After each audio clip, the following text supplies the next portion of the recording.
And welcome back.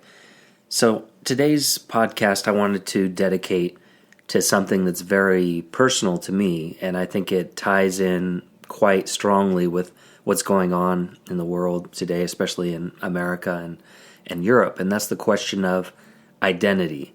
Identity ties in closely to immigration, to ethnicity, to culture, language, history. These are all very important things that really decide the course of human events. And my identity has always been something very difficult for me to define. It was something that was in the back of my mind for many years, and I couldn't quite put my finger on it. But over the course of my childhood and young adulthood in the United States, growing up, being born in California, living there most of my life, I always felt this certain sense of being an outsider. And it wasn't until later, actually just maybe in the last 5 years or so, that I realized that that was tied to my cultural heritage, my identity as a Polish person. I'm Polish. Both my parents were born in Poland. I can trace my ancestors going back like 300 or 400 years. My dad is a historian, so he's done a lot of genealogical research that can show that. Maybe there's a little bit of German in there or something like that, but it's everything that we found is it's all Polish. So this is where I'm from. I'm living in Warsaw now, the capital of Poland. I felt drawn to this place. I decided to come back here and study, but it was more than just about studying. I wanted to come and sort of rediscover my roots, see where I came from, to understand the land, the history, the culture that shaped who I am, because it shaped my parents. It shaped, generations and generations, centuries and centuries of ancestors that led to me at this point right now. And even though I was born in California and raised there, I lived almost 30 years of my life there. I'm 33 now.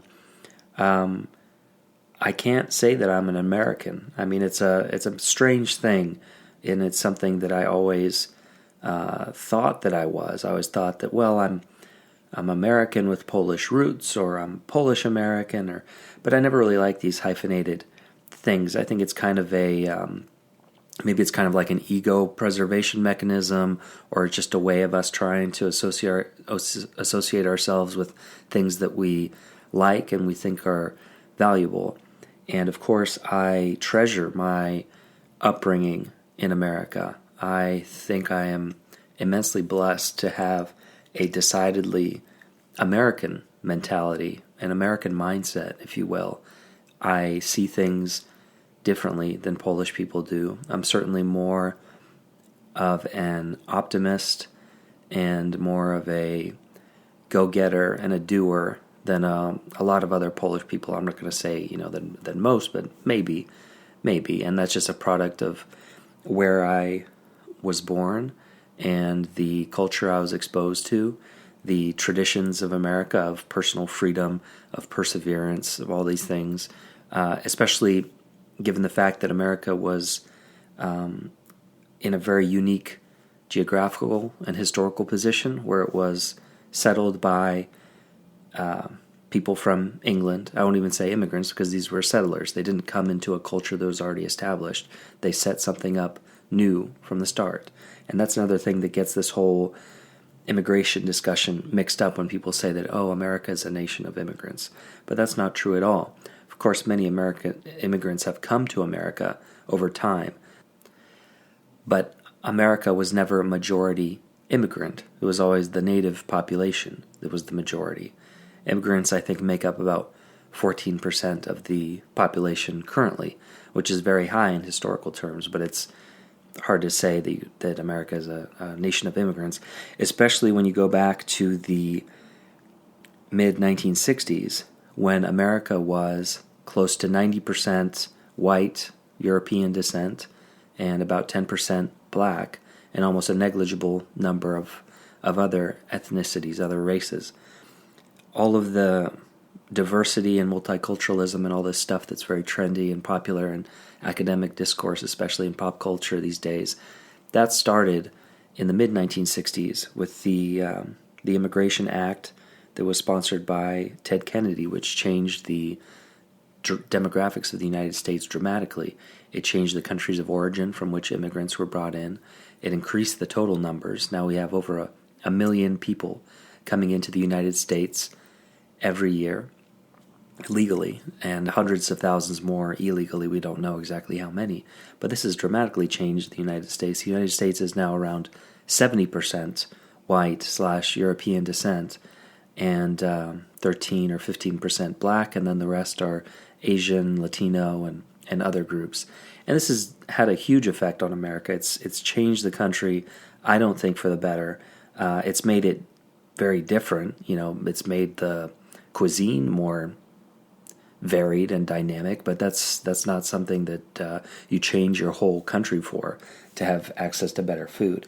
Not to say that many of these people aren't hardworking and they want a better lives for themselves, but they aren't Americans. And this ties back to what I was saying earlier, that I'm not an American. English is my first language, even though I learned Polish when I was a little kid too, but English is definitely my much stronger language than Polish. And I spent most of my life in America, but I am decidedly Polish. I'm 100% Polish. And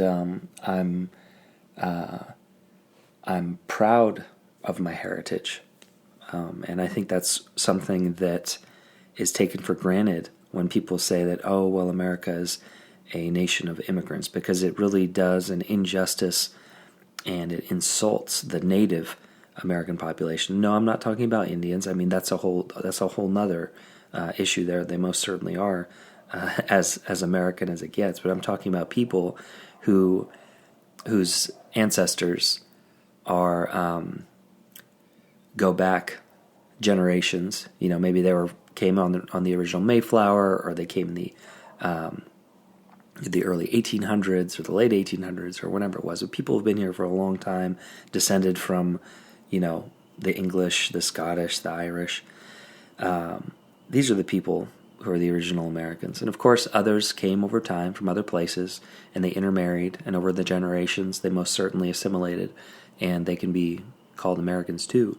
But I think it's pretty ridiculous to call someone who just came to the United States, or maybe has been there for 10 years and is going to get their citizenship, to call them, quote unquote, a new American. I mean, I think it's quite ridiculous. It's just imagine a Polish person born to Polish parents in China. You wouldn't call him a Chinese person. I mean, I think someone would think that you have a mental problem if you called that obviously Polish person a Chinese person. And most certainly the Chinese would not call that person a Chinese person. But that's essentially what people are trying to say in America when, let's say, for example, an illegal immigrant mother who is 8 months pregnant gets into the United States and has a child in the United States. According to the interpretation of American law, because I don't think it's actual American law, I just think it's a very radical and extreme interpretation of the law by judges, that child is an American citizen. Okay, that's one thing we can spar over, whether it should be that way or not, but he's most definitely not an American. I mean, he's, like I said, if he's a Mexican, born to a Mexican mother, he's a Mexican. I mean, it's not like a weird concept to understand. If my parents came into the United States, they actually came legally, and then I was born back in 1983 in the San Francisco Bay Area. I was, by U.S. law, a U.S. citizen, but most certainly not an American. I'm Polish. I have Polish citizenship. I'm currently living in Poland, like I said, and I think that it's very dangerous and deceptive to try to water down the meaning of what it means to be an American to essentially include everyone in the world who potentially comes to America. I think it's a very dishonest attempt to destroy the American identity so that it can be recreated in the mold of whatever the person doing the destroying, which in this case is the left, the American left, and other leftist groups throughout the world who are trying to promote this mass immigration in the United States. This attempt to destroy the American identity serves as a vehicle for recreating that identity in whatever shape they want. They basically can say that any ethnic group, racial group from around the world is now American because they came to America, and then they can use that immigration to change the policies of the United States. When you change the demographics, you change the voter profile. Of course, most immigrants tend to vote for Democrats. They tend to come, especially with the new countries since the 1965 Immigration Act, the new countries of origin for these immigrants, they tend to come from socialist countries. They tend to vote for Democrats because Democrats are the socialist party of the United States, essentially. It's a very radical party, and even though most Democrat voters might not themselves be these extreme radicals, their party, whether they know it or not, is the vehicle for socialism in America. And I think the consequences of this immigration mess that is going on in the United States is going to be potentially a civil war. I don't want to see that, but I think people who are actual Americans, who have descendants, who have ancestors going back generations, they're tired of being called, racists or fascists or all these other things that white people are being called these days by the extreme left, and they don't want to see their country changed into basically a second version of Mexico or Venezuela or something like that. I mean, nothing against those countries, more power to those people, but Mexico is Mexico and America is America. It's quite a different place, and I'd prefer to see America remain American. And I think President Trump's recent immigration order was just a small test case in that direction, where I think much more serious immigration restrictions are going to come into place, and I think they're necessary. I don't think the United States is a melting pot. I don't think assimilation has worked very well in half a century or more. I mean, we can argue about the different waves of immigration, but after every wave in American history, there was a period of at least, 40 years, 30, 40 years, where people actually assimilated into the culture. Assimilation is not something that happens in the course of 6 months or a year or even 5 or 10 years. That's what's crazy about what's happening in Germany, where this really insane policy of Angela Merkel to bring in 1 million or maybe even 2 million, they don't know. They just keep saying 1 million, but it could be 2 million just as easily. These people come in and they call it integration. That's their ideal. They don't even say assimilation, but these people aren't integrating. I was in Berlin a week ago in I think it's Kreuzberg neighborhood south of the center of the city, and it's a strongly Turkish neighborhood, and these people aren't assimilated. I mean, I saw like young Turkish guys who are dealing drugs right in the middle of the city. I saw, women walking around in the burqas. This is not how societies survive. I mean, if you bring people into your society who are going to maintain their culture, their language, their traditions, their heritage, then ultimately that culture is the one that's going to be victorious, because I think the West, Europe and America especially, are going through a crisis of identity, an identity crisis. People don't know who they are. They don't know what their values are. They most certainly have turned away from their Christian faith, which is the bedrock of Western civilization, and they're really just sort of floating aimlessly. But the thing is that there are other cultures, other identities who know who they are, know what their values are, what their desires are, and for better or for worse, they're filling in that vacuum that that Americans and Europeans have left. So I see what President Trump is doing as the first, toe in the water of seeing what can be done within the legal system of the United States, what powers the president has to restrict immigration. And if it were up to me, then I would most certainly heavily restrict immigration, if not put a total moratorium on immigration indefinitely, in order to begin the process of assimilation, give some breathing room for the rebalancing of American demographics, and most certainly to deport a lot of people who are in the United States illegally. Ideally, the people would self-deport. They would go back home because they would not be getting benefits and all kinds of services. I think it's ridiculous that people can come to the United States illegally and get taxpayer-funded benefits that I pay for through my taxes for free. That would most certainly discourage them from staying in the United States.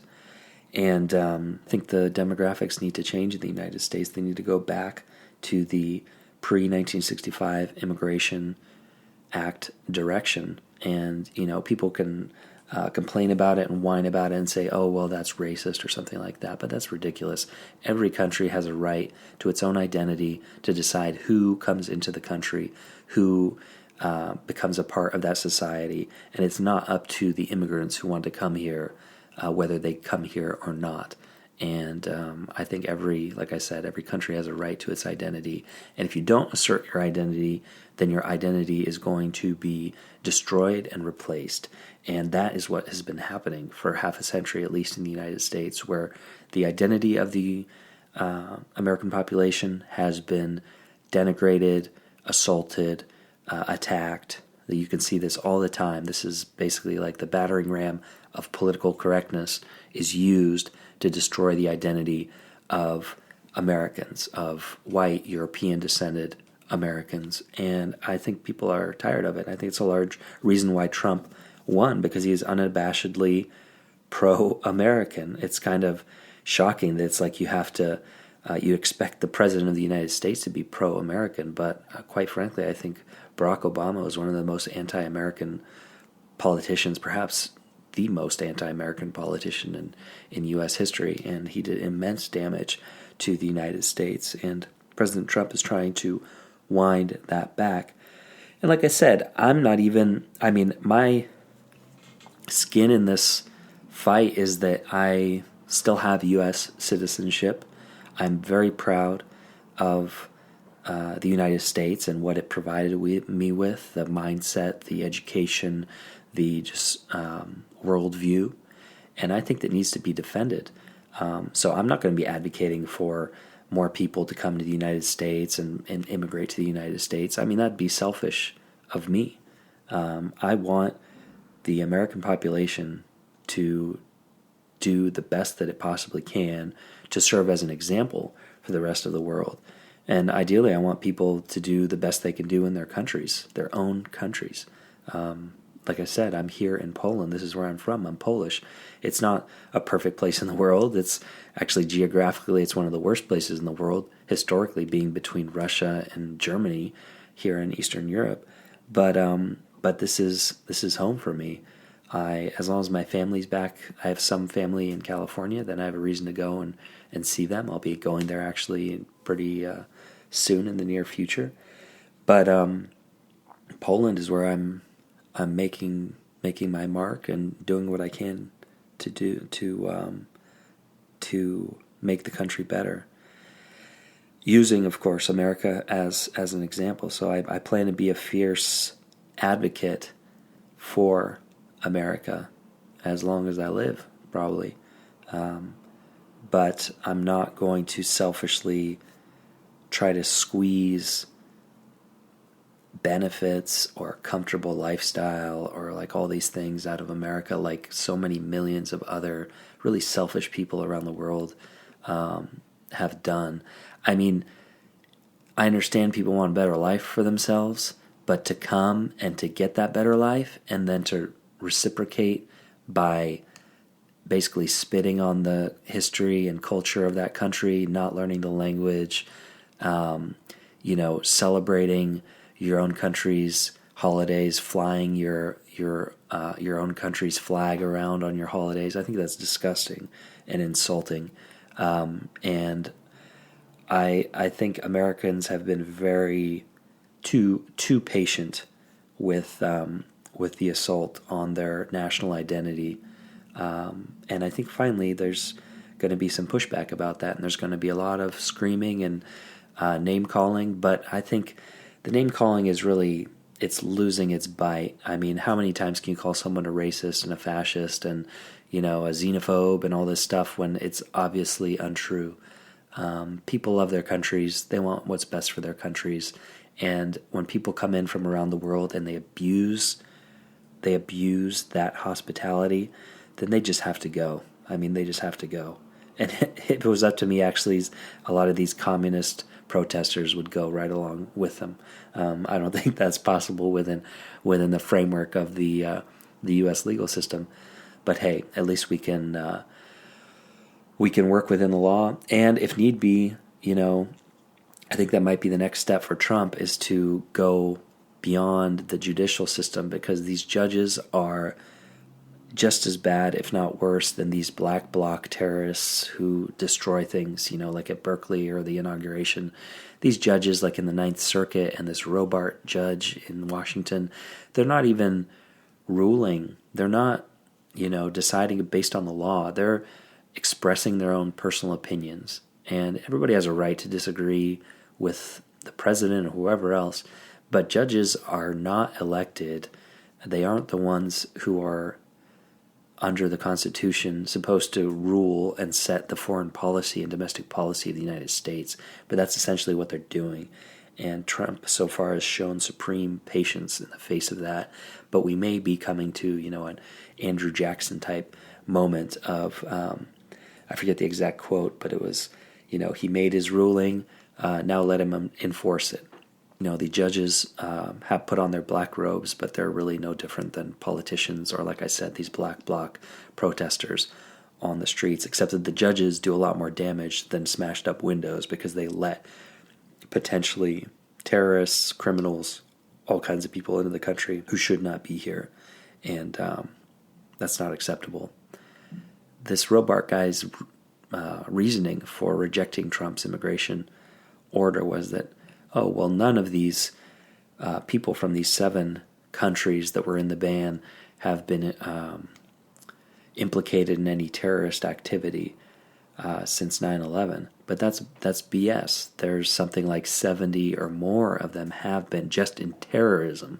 We're not counting, crimes, fraud, all kinds of stuff like that. A great book on tying into this issue is Ann Coulter's Adios, America. I'll have to do a more in-depth review of that book at some point, but it shows chapter and verse how pervasive crime and fraud and deception is within the mass immigration that America has been going through in the past 50 years. All kinds of people are taking advantage of the system, and like I said, if it was up to me, I'd put a moratorium on immigration until we figure out what's going on, and then if it's resumed at a dramatically lower rate, certainly no more than 100,000 people a year, 10% of what it is currently. There's been, like I said, there's been no pause. This has been going on for 50 plus years with no pause in immigration. We're now at over 1 million people a year illegally coming into the U.S. You have places like California that are explicitly anti-assimilationist. The curriculum of the public schools is against assimilation. It is basically creating a separate category of anti-Americanism within the United States. People who are not assimilating, they're not learning English well, they have no respect for the culture and the history. In fact, they hate it. And that's how you start civil wars in countries. That's, Balkanization right there, named after the Balkans. And when Yugoslavia broke up, it broke up into all of its constituent tribes, you could say, people fighting against each other. Those were the Balkan Wars back in the 90s. So I don't want to see that in the United States, but I think we're getting dangerously close to it. And Godspeed to Donald Trump, President Trump, to try to address these issues. So identity for me, like I said, it's an important thing. It's something that has shaped who I am, and I think about it a lot. So I'm sure it'll be a subject of further talks. But this has gone on for quite a while now, so I'm gonna leave you here.